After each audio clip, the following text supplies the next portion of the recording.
Hello दोस्तों, आज के इस वीडियो में हम पंजाब नेशनल बैंक के रेगुलर सेविंग्स अकाउंट्स को कंपेयर करने वाले हैं केनरा बैंक के रेगुलर सेविंग्स अकाउंट्स के साथ में। अब देखो, इन दोनों ही सेविंग्स अकाउंट्स का मैंने बाकायदा से एक पीपीटी तैयार करके रखी हुई है। तो अब इस पीपीटी के माध्यम से हम समझेंगे कि यहाँ पर आपको कौन से सेविंग्स अकाउंट्स के ऊपर ज्यादा बेनिफिट्स देखने को मिलता है और कौन से सेविंग्स अकाउंट्स के ऊपर कम बेनिफिट्स देखने को मिलता है। अब सबसे पहले अगर हम इन दोनों बैंकों को लेकर के बात करें तो देखो, ये दोनों ही बैंक गवर्नमेंट बैंक हैं। इन दोनों ही बैंकों में आपको मोबाइल बैंकिंग और इंटरनेट बैंकिंग का फैसिलिटीज देखने को मिल जाता है। साथ ही साथ यहाँ पर आपको DISDC का भी ऑप्शंस देखने को मिल जाता है। यानी कि ये दोनों ही बैंक DISDC से इंश्योर होते हैं। यहाँ पर आपका 5 लाख रुपए तक का अमाउंट बिल्कुल सुरक्षित होता है। बाकी अगर हम मोबाइल बैंकिंग एप्लीकेशन को लेकर के बात करें तो देखो, यहाँ पर पंजाब नेशनल बैंक के मोबाइल बैंकिंग एप्लीकेशंस के ऊपर 4.3 का रेटिंग है। 1 मिलियन प्लस लोगों ने रिव्यू दिया हुआ है और 94 MB का ये एप्लीकेशंस है और लगभग 50 मिलियन प्लस लोगों ने डाउनलोड करके रखा हुआ है इस एप्लीकेशंस को।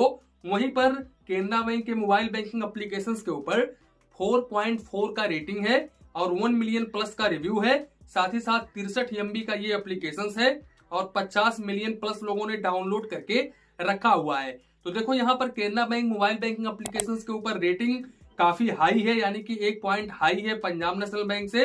इसके अलावा ये काफी कम MB का एप्लीकेशंस है, तो यहाँ पर थोड़ा सा अच्छा Canara bank mobile banking applications को माना जा सकता है पंजाब नेशनल बैंक के मुकाबले। साथ ही साथ इन दोनों ही बैंकों में आप 10 ईयर से भी अपना सेविंग्स अकाउंट ओपन करवा सकते हैं, माइनर अकाउंट ओपन करवा सकते हैं। डॉक्यूमेंट्स में वही है, आधार कार्ड, पैन कार्ड वगैरह देना पड़ेगा। आप इन दोनों ही बैंकों के किसी भी ब्रांच में जाकर के अपना सेविंग्स अकाउंट बहुत ही इजीली ओपन करा सकते हैं। हालांकि अकाउंट ओपन करते समय आपको अप टू 2000-4000 रुपए की डिपॉजिट करनी पड़ सकती है। हालांकि यहाँ पर मिनिमम बैलेंस आपको मेंटेन करके तो चलना पड़ता है। इन्होंने क्लियरली लिखा है कि भाई मिनिमम बैलेंस आपको मेंटेन करके चलना पड़ेगा, लेकिन आपको मिनिमम बैलेंस के ऊपर चार्जेस नहीं देना पड़ेगा। तो आप चाहे तो अकाउंट ओपन करते समय अमाउंट डाल दीजिए, उसके बाद चाहे तो आप अपना सारा का सारा अमाउंट निकाल लीजिए। मिनिमम बैलेंस के नाम पर आपको 1 भी रुपए चार्जेस नहीं देना पड़ेगा।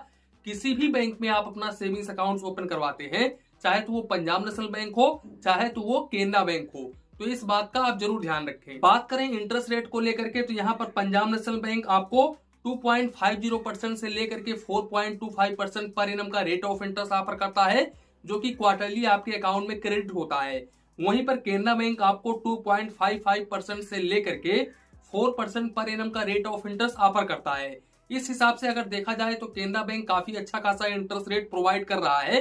हालांकि लास्ट में भले ही 4% है, लेकिन भाई लास्ट में 4% से तो लास्ट में आपको ज्यादा से ज्यादा अमाउंट अपने अकाउंट में रखना पड़ेगा, तब आपको इतना इंटरेस्ट रेट देखने को मिलेगा।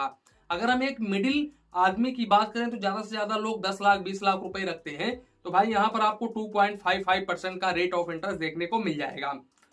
इसके अलावा यहाँ पर मिनिमम बैलेंस, जैसा कि मैंने आपको बताया, आप चाहे तो मेंटेन करो चाहे तो ना करो, आपको कोई भी चार्जेस नहीं देना पड़ेगा इन दोनों ही बैंकों में। इसके साथ साथ अगर हम SMS अलर्ट को लेकर के बात करें तो यहाँ पर भाई पंजाब नेशनल बैंक में आपको 25 पैसे पर SMS चार्जेस देना पड़ता है, लेकिन मैक्सिमम आपको 15 रुपए प्लस GST क्वार्टरली यानी कि प्रति 3 महीने में चार्जेस देना पड़ता है।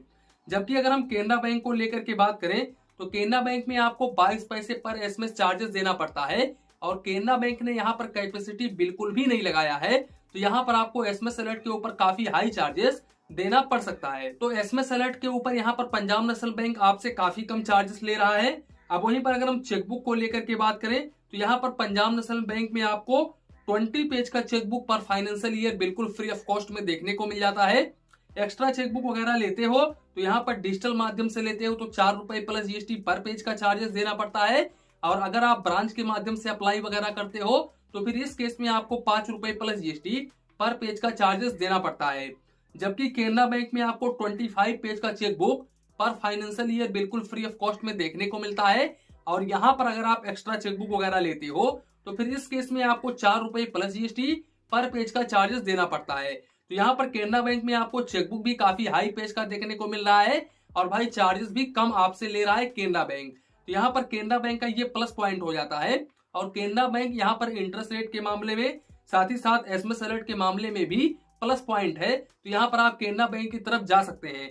हालांकि पंजाब नेशनल बैंक भी इतना बुरा नहीं है भाई, अभी आप आगे देखते जाइए। देखिए अब वहीं पर अगर हम डुप्लीकेट पासबुक को लेकर के बात करें तो इन दोनों ही बैंकों में अगर आप डुप्लीकेट पासबुक वगैरह लेते हो तो फिर इस केस में आपको 100 रुपए प्लस जीएसटी यहाँ पर डुप्लीकेट पासबुक के ऊपर चार्जेस देना पड़ता है। बाकी अगर हम कैश डिपॉजिट को लेकर के बात करें तो अगर आप पंजाब नेशनल बैंक में कैश डिपॉजिट ब्रांच के माध्यम से करते हो या फिर नॉन बेस ब्रांच के माध्यम से करते हो तो फिर आप एक महीने में 3 बार कैश डिपॉजिट बिल्कुल फ्री ऑफ कॉस्ट में कर सकते हो। अब अगर आप इस लिमिट को क्रॉस करते हो तो फिर इस केस में आपको 50 रुपए plus GST per transaction charges देना पड़ता है। लेकिन ये 3 ट्रांजेक्शन इन्होंने भाई साहब लिखा है, लेकिन यहाँ पर इन्होंने ये भी लिखा है कि अप टू 1 लाख रुपए ही free per day cash deposit आप कर सकते हो। अगर आप यहाँ पर इस लिमिट को क्रॉस करते हो तो फिर इस केस में यहाँ पर भी आपको 1 रुपीज पर 1000 के हिसाब से चार्जेस देना पड़ता है। यानी कि काउंट ऑफ ट्रांजेक्शन के ऊपर और अमाउंट लिमिट के ऊपर दोनों के ऊपर ही चार्जेस है, तो इस बात का आप जरूर ध्यान रखें। वहीं पर अगर हम केनरा बैंक को लेकर के बात करें तो भाई केनरा बैंक में अप टू आप 50,000 रुपए तक ही कैश डिपॉजिट कर सकते हैं बिल्कुल फ्री ऑफ कॉस्ट में मंथली।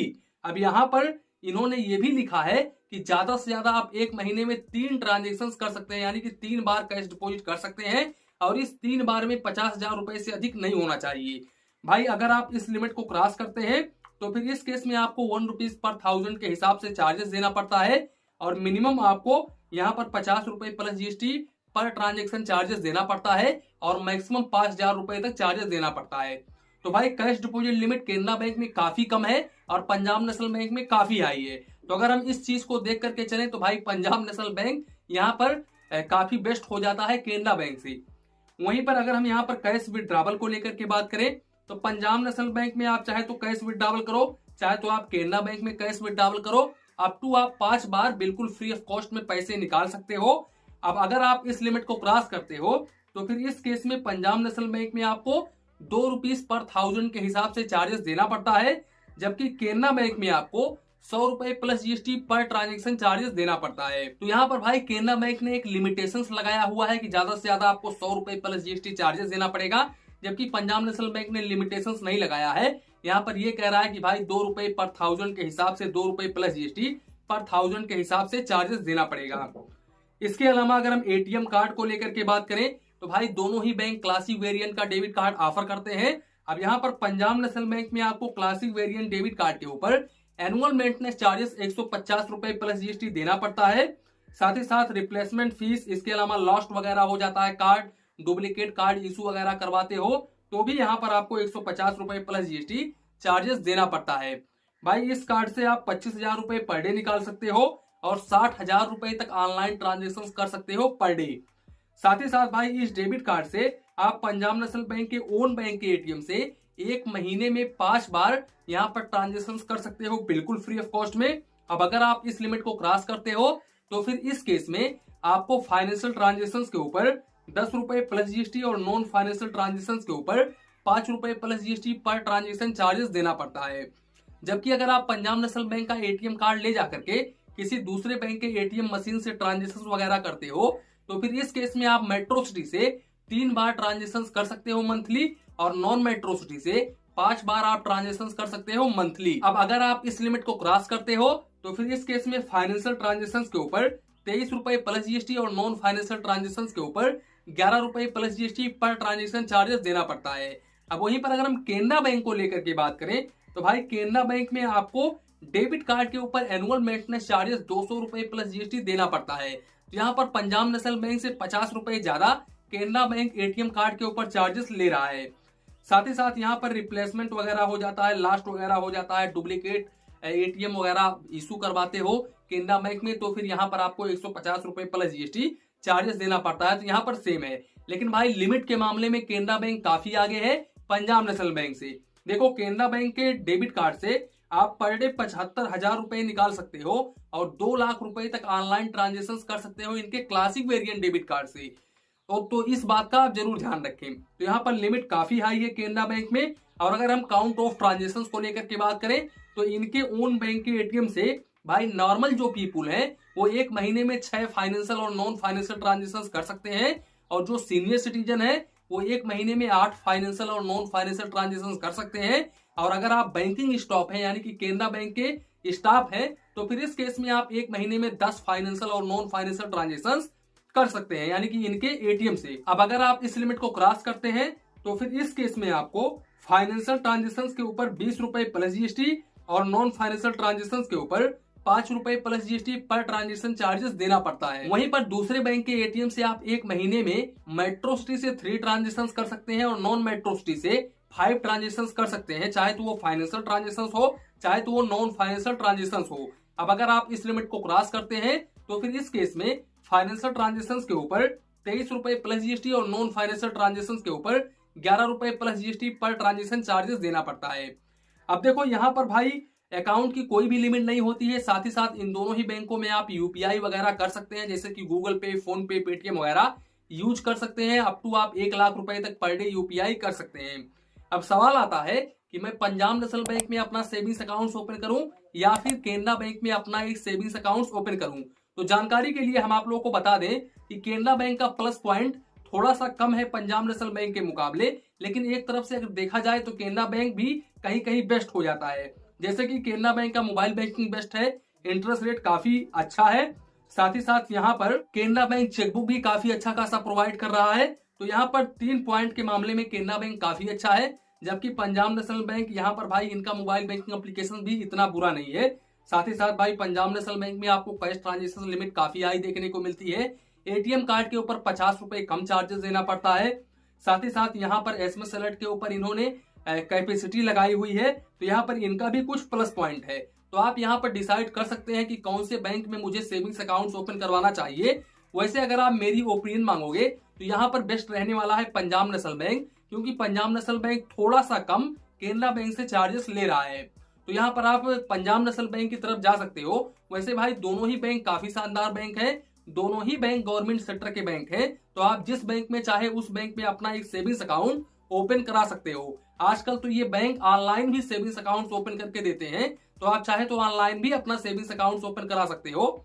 आधार कार्ड, पैन कार्ड के माध्यम से, आधार कार्ड से आपका मोबाइल नंबर वगैरह लिंक होना चाहिए, पैन कार्ड वगैरह लिंक होना चाहिए, वीडियो केवाईसी के माध्यम से बहुत ही इजीली इन दोनों ही बैंकों के किसी भी बैंक में अपना सेविंग्स अकाउंट ओपन करना चाहते हो तो आप इनके साइट पर विजिट करके आप बहुत ही इजीली अपना सेविंग्स अकाउंट ओपन कर सकते हो।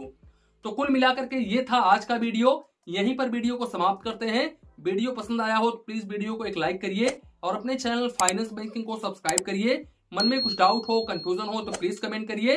धन्यवाद, मिलते हैं नेक्स्ट वीडियो में।